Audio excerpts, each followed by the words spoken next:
Assalamualaikum warahmatullahi wabarakatuh. Ada pertanyaan ya dari penonton, katanya bagaimana Om Sugi Gus Nur, maksudnya bagaimana Om Sugi bentak-bentak dan kata-katain hewan segala di YouTube. Bagaimana menurut Ustadz?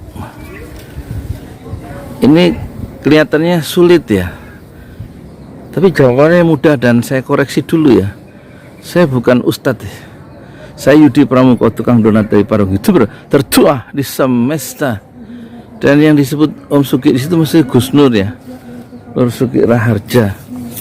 Jadi gini menurut saya jawab ini aja ya, serius ya. Serius nih jangan jawabnya. Serius. Gus Nur itu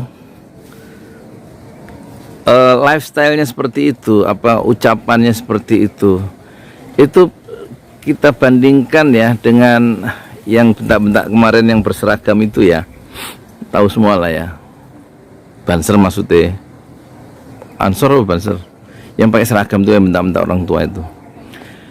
Posisi intelektual itu menentukan artikulasi ya. Wah, bahasanya keren ya. Lain posisi, lain artikulasi. Itu dulu tesisnya. Wah, tesis apa tesis? Sugi itu, Gus Nur itu, dia orang yang katanya tidak makan uang APBN, tidak makan uang negara, tapi dia makan dari uang hasil keringatnya sendiri sebagai bisnismen, sebagai orang yang bergerak di bidang wirausaha. Itu satu dulu, sehingga dia punya semangat yang lebih merdeka ketika mengkritik rejim, ya kan? Itu yang harus dipahami. Dan yang kedua, dia bergerak sendiri, mengeluarkan kata-kata dan bereaksi, merespon current isu-isu yang mutakhir yang sedang terjadi di negerinya, itu sendirian, tanpa organisasi dan tanpa ada aturan-aturan organisasi. Lawang dia yang bikin sendirian, dia semacam single fighter ya. Kalau Mike Tyson single fighter, tapi dia punya pelatih Jus D'Amato. Tapi ini nggak ada pelatihnya, dia menjadi pelatih sekaligus pemain di dalam ring tinju. Dan yang dia hadapi adalah satu tembok beton, dan dia berusaha merubuhkan itu, setidak-tidaknya menggoncangkan tiang-tiangnya itu. Itu Gus Dur. Dan tingkat keberanian di atas rata-rata, apalagi dia bergerak sendiri ya, tanpa organisasi membackup di belakangnya, tanpa orang kuat gitu. Itu yang kedua ya, dia bergerak sendiri.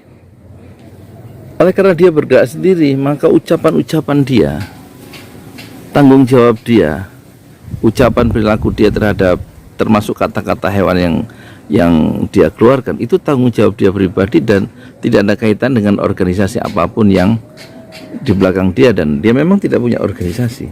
Itu yang menjelaskan kenapa dia itu begitu bebasnya dia bermain di satu kawasan yang luas untuk dia melakukan manuver politik dan kritik-kritik yang tajam kepada rejim. Kritiknya tidak diarahkan kepada rakyat biasa, tapi diarahkan kepada penguasa. Yang ketiga, karena dia merasa sebagai posisi sebagai rakyat yang mewakili rakyat tertentu, dia merasa selalu dibohongi oleh rejim yang membuat keputusan-keputusan politik yang merugikan rakyat, dan dia ada bagian di dalamnya, dan dia tidak punya kekuatan apa-apa kecuali Munjiat channel YouTube-nya itu. Dan dia menumpahkan segala kegelisahan intelektualnya dan sumpah serapahnya di Munjiat channel, satu-satunya senjata yang dia miliki untuk menghadapi rejim. Saya Yudi Pramuko, tukang donat dari Parung, YouTuber tertua di semesta. Fasbir sabrun jamila, bersabarlah dengan kesabaran yang indah. Ojo lali bangun masjid dengan memiliki kaos Sudirman. Yang pernah berkata Sudirman, saya lebih suka Indonesia dibom atom daripada kemerdekaannya kurang dari 100%. Setiap pembelian 200.000 maka 75.000 termasuk dana untuk membangun masjid. Siapa yang membangun masjid, kata Rasulullah Sallallahu Alaihi Wasallam, maka dia atau Allah akan membuatkan untuk dia sebuah rumah di surga. Nggak ada yang lihat. Ya, itu jawabannya ya, Mbak. Nggak memuaskan. Kalau nggak memuaskan nanya lagi, nanti insya Allah saya jawab. Hidup jangan susah-susah, apalagi mikirin Gus Dur. Apa ucapan-ucapan Gus Dur, tanggung jawab pribadi.